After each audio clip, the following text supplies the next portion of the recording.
It's Dr. Say here with One Health Direct Primary Care.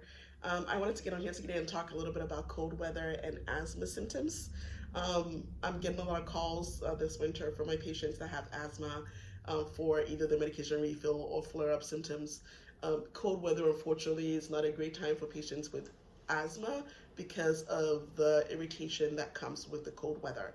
Now, people with asthma have a certain amount of inflammation in their lungs all the time, and this is what causes narrowing and makes it hard for them to get a good air into their lungs to breathe.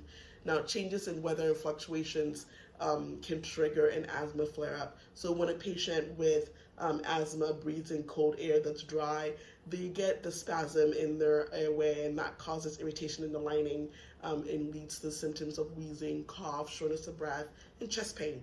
Um, in the cold weather, also, you have flu symptoms. You got the cold, you got a flu, you got COVID-19, and all of that can also cause irritation in the lungs to precipitate an asthma flare up.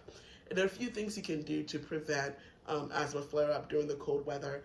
And the first one, you want to make sure you have an asthma action plan.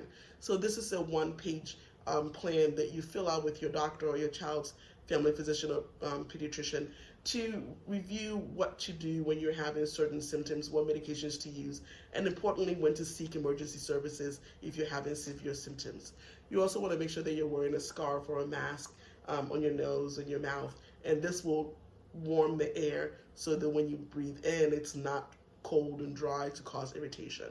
Um, if you're going to exercise, which we want you to do during the winter months, we want to make sure that you are being safe as well. So you don't want to work out very early in the morning or late at night when it's really cold. You want to work out either in the afternoon when the weather is a little bit warm, or work out in the gym or at home.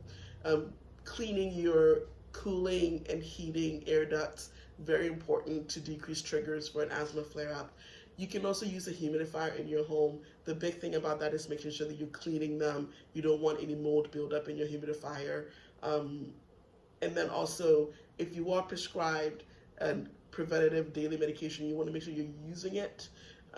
Stick to the regimen. Don't forget to use it. If you need a refill, call your doctor for a refill before the holiday season.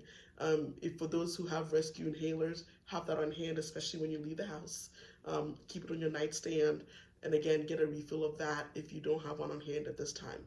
And finally, make sure you're getting your flu and COVID-19 vaccination.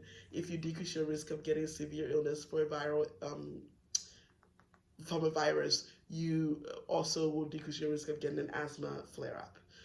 So those are the few things you can do to try and prevent you or your child from getting an asthma flare up this holiday season. Just make sure you're staying safe, washing your hands, wearing your mask. And of course, if you get these symptoms and you have your inhalers and your asthma action plan, you can follow that to decrease your risk of having to go to the emergency room. Obviously, if you have severe symptoms that are not being relieved by your medication and your plan that you develop with your doctor, please go ahead and go to the emergency room and seek emergency services. Again, my name is Dr. LCSA with One Health Direct Primary Care. If you are one of our members, you can always give me a call or a text message, and we can get you in for an appointment or do a quick virtual evaluation throughout the holiday season. All right, thank you so much, and you guys have a good day. Bye-bye.